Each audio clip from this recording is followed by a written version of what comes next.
ये है Australia. Area के लिहाज से दुनिया का छठा सबसे बड़ा कंट्री जो इस वक्त एक बहुत बड़े क्राइसिस का शिकार है। अब वैसे तो ऑस्ट्रेलिया का शुमार दुनिया के अमीर तरीन कंट्रीज में होता है, जहाँ की सैलरीज और स्टैंडर्ड ऑफ लिविंग दुनिया के कई डेवलप्ड कंट्रीज से कहीं ज्यादा है। मगर ये कंट्री आहिस्ता आहिस्ता एक ऐसी प्रॉब्लम में फंसता जा रहा है जो आने वाले वक्तों में इसके लिए एक बहुत बड़ा सरदर्द बन सकती है। वैसे तो ऑस्ट्रेलिया अपनी वाइल्ड लाइफ और खूबसूरत कोस्ट लाइन की वजह से पूरी दुनिया में मशहूर है। कैंगरूज, पाइथन्स और स्नेक्स की बहुत सी ऐसी अकसाम हैं जो सिर्फ ऑस्ट्रेलिया में ही पाई जाती हैं। खैर, मैं तो ऑस्ट्रेलिया को उसकी क्रिकेट टीम की वजह से ही जानता हूँ। Steve Waugh, Ricky Ponting, Glenn McGrath, Andrew Symonds, Glenn Maxwell. मेरे लिए तो ऑस्ट्रेलिया बस ये क्रिकेट प्लेयर्स ही थे। मुझे तो ये भी नहीं पता था कि ऑस्ट्रेलिया है कहाँ और ये लोग हैं कौन। लेकिन ऑस्ट्रेलिया एक और चीज के लिए दुनिया में बहुत फेमस है और वो है उसकी अजीब सी ज्योग्राफी। ऑस्ट्रेलिया इंडियन ओशन के साउथ में बाकी दुनिया से बिल्कुल डिस्कनेक्टेड दुनिया का वो अकेला कंट्री है जो एक कॉन्टिनेंट भी है। अगर हम ऑस्ट्रेलिया का मैप देखें तो एक चीज बड़ी ऑब्वियस नजर आती है कि ऑस्ट्रेलिया के करीबन 90% एरिया पर रेगिस्तान है और इसीलिए ऑस्ट्रेलिया की 85% पॉपुलेशन इधर ऑस्ट्रेलिया की कोस्ट लाइन पर रहती है। तो अगर देखा जाए तो करीबन 85 to 90% ऑस्ट्रेलिया बिल्कुल खाली है। ऑस्ट्रेलिया की 75% आबादी सिडनी, मेलबर्न और ब्रिस्बेन इन 3 शहरों में रहती है और ये तीनों शहर ऑस्ट्रेलिया की कोस्ट लाइन पर हैं। ऑस्ट्रेलिया की इस पॉपुलेशन पैटर्न को समझने के लिए हमें हिस्ट्री में जाना पड़ेगा, बिकॉज ऑस्ट्रेलिया पूरी ह्यूमन हिस्ट्री में गुमनाम रहा है और इसे विलियम जैन नाम के एक डचमैन ने 1606 में पहली बार डिस्कवर किया, जब वो इंडोनेशिया से ट्रेड का सामान लेकर वापस जा रहा था और रास्ते में समुद्री तूफान की वजह से उसकी शिप इधर टिमोर सी में आ गई और वहीं उसे दूर एक जजीरा नजर आया। ये ऑस्ट्रेलिया था। विलियम ने वापस जाकर सबको इस आइलैंड की खबर दी और फिर 1770 में British explorer captain James cook अपने चंद साथियों के साथ इस सफर पर निकला और ऑस्ट्रेलिया की ईस्टर्न साइड पर बॉटनी बे पर आकर रुका। वो और उसके साथी जब यहाँ पर उतरे तो उनकी लोकल लोगों के साथ जबरदस्त लड़ाई हुई और कैप्टन कुक को जान बचाकर वापस भागना पड़ा। फिर 8 साल बाद कैप्टन आर्थर फिलिप 11 शिप्स पर 300 लोगों के साथ इधर आया और उसने इस कोस्ट लाइन पर कब्जा कर लिया। इस हिस्से को ब्रिटिश कंट्रोल में लाने के बाद उन्होंने ऑस्ट्रेलिया की वेस्टर्न साइड को डिस्कवर करने की कोशिश की, मगर रेगिस्तान के गर्म मौसम और प्यास की शिद्दत से उनके बहुत से साथी मारे गए और उन्हें मजबूरन वापस आना पड़ा। ऑस्ट्रेलिया असल में फेमस हुआ 1851 में, जब सिडनी से 210 किलोमीटर दूर बैथर्स्ट नाम के एक गाँव में गोल्ड के बहुत बड़े रिजर्व्स डिस्कवर हो गए। अगले 20 सालों में पूरी दुनिया की 40% गोल्ड प्रोडक्शन ऑस्ट्रेलिया में होने लगी। ये सारा गोल्ड यहाँ से ब्रिटेन जाता और ब्रिटिश गवर्नमेंट इस गोल्ड को यूज करके पाउंड का रेट मेंटेन करती। इन 20 सालों को the years of gold rush कहा जाता है। इन 20 सालों में यूरोप और अमेरिका से लाखों लोग ऑस्ट्रेलिया आकर आबाद हुए। जब ये गोल्ड डिस्कवर हुआ तो ऑस्ट्रेलिया की पॉपुलेशन थी 4.5 लाख और 20 साल बाद 1871 में ये पॉपुलेशन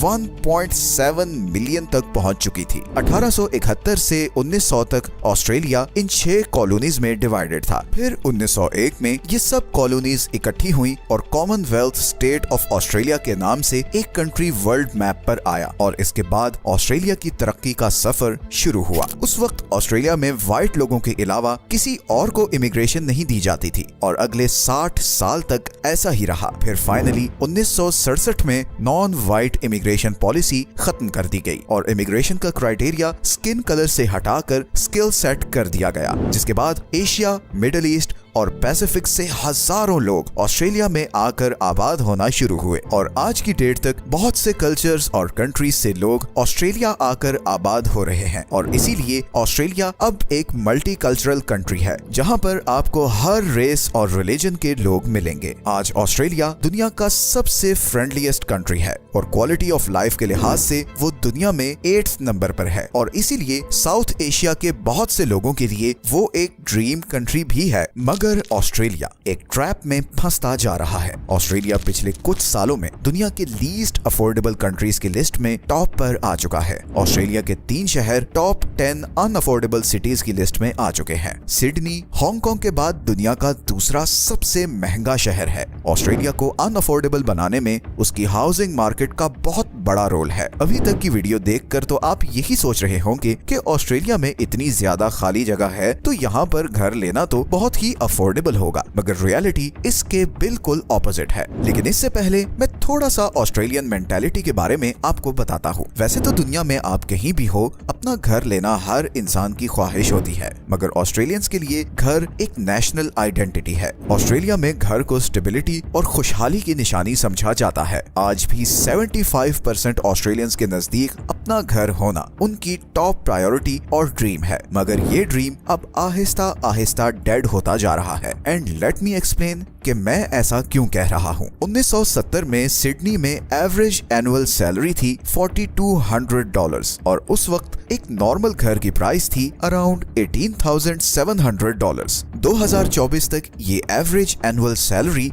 $74,000 तक पहुंच चुकी है, मतलब 1970 की सैलरी से 17 टाइम्स ज्यादा। मगर दूसरी ही तरफ आज एक एवरेज घर की प्राइस $1.5 मिलियन है, which is 80 times higher than 1970s housing price. इसका मतलब है कि अब अगर आप अगले 20 साल भी अपनी पूरी सैलरी सेव करें तो बड़ी मुश्किल से घर खरीद सकेंगे, बिकॉज 20 सालों में घर की प्राइस और ऊपर जा चुकी होगी। और ये सिर्फ सिडनी ही नहीं बल्कि सारे बड़े ऑस्ट्रेलियन शहरों में यही हाल है। इवन ऑस्ट्रेलिया में जो लोग $1 लाख भी कमा रहे हैं वो सिर्फ 13% घरों को अफोर्ड कर सकते हैं, और इवन इन 13% घरों के लिए भी उन्हें बहुत ज्यादा मॉर्गेज लेना पड़ता है। और इसीलिए Australian households have one of the largest debts in the world. और ये सिचुएशन अब मजीद खराब होती जा रही है, बिकॉज हर साल ऑस्ट्रेलियन पॉपुलेशन में 4 लाख लोगों का एडिशन हो रहा है। ऑस्ट्रेलिया की पॉपुलेशन ग्रोथ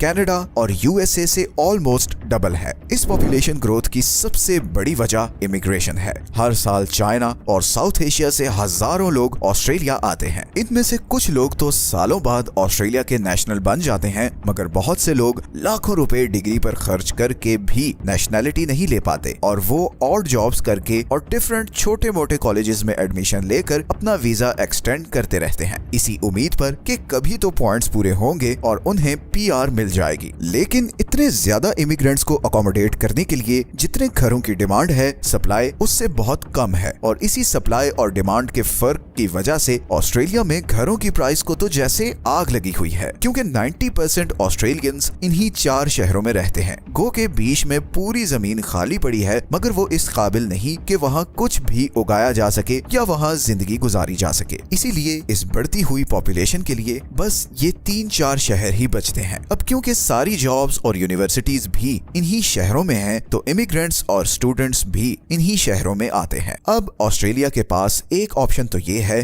कि वो इमिग्रेशन पर रिस्ट्रिक्शन लगा दे, मगर ऐसा करने से ऑस्ट्रेलिया की अपनी इकोनॉमी पर बहुत बुरा असर पड़ेगा, बिकॉज ऑस्ट्रेलिया की ऑलमोस्ट 17% इकोनॉमी फॉरेन स्टूडेंट्स की वजह से चलती है। ये वो स्टूडेंट्स होते हैं जो पढ़ने के लिए ऑस्ट्रेलिया आते हैं ताकि एजुकेशन कंप्लीट करके कोई जॉब पकड़ के पीआर ले सकें। ऑस्ट्रेलिया में यूनिवर्सिटीज की फीस बहुत ज्यादा है, और इंडिया, पाकिस्तान और चाइना से आने वाले स्टूडेंट्स की इन्हीं फीस से ऑस्ट्रेलिया की इकोनॉमी को बहुत बूस्ट मिलता है। दूसरा, ऑस्ट्रेलिया की अपनी पॉपुलेशन इंडस्ट्री रिक्वायरमेंट पूरी करने के लिए थोड़ी है, और इसीलिए उसे बाहर से लेबर चाहिए, मगर ऐसी लेबर जिसे इंग्लिश अच्छे से बोलनी आती हो और उसके पास रेलेवेंट स्किल्स भी हो। तो ऐसे में ऑस्ट्रेलिया इमिग्रेशन कम तो नहीं कर सकता। हाँ, पॉलिसीज ऑस्ट्रेलिया ने ऑलरेडी काफी सख्त कर दी हैं ताकि सिर्फ क्वालिफाइड लोगों को पीआर दी जा सके। ऐसे में जब हर साल लाखों लोग ऑस्ट्रेलिया आएंगे तो इनके रहने का बंदोबस्त करना बहुत मुश्किल होता जाएगा। गो के ऑस्ट्रेलिया अब ऐसे प्लान्स पर काम कर रहा है जिसके जरिए इस रेगिस्तान तक डैम्स बनाकर पानी पहुंचाया जाएगा और यहाँ पर खेत उगाए जाएंगे। मगर इस प्लान को एग्जीक्यूट करते करते भी कई साल लग जाएंगे और तब तक ऑस्ट्रेलिया को इसी कोस्ट लाइन पर मौजूद शहरों में आने वाले इमिग्रेंट्स के लिए घर बनाने पड़ेंगे और इमिग्रेंट्स को तब तक हाई रेंट्स और हाई हाउसिंग प्राइसेस को बर्दाश्त करना होगा। Australia is truly an example of right planning. सिर्फ 200 साल पहले आबाद होने वाला कंट्री आज दुनिया की टॉप इकोनॉमीज में से है। लेट्स सी कि ऑस्ट्रेलिया इस हाउसिंग क्राइसिस से कैसे निपटता है। वीडियो अच्छी लगी है तो इसे लाइक और चैनल को सब्सक्राइब जरूर कर लें। मिलते हैं नेक्स्ट वीडियो में एक और इंटरेस्टिंग टॉपिक के साथ। तब तक अपना ख्याल रखें। अल्लाह हाफिज।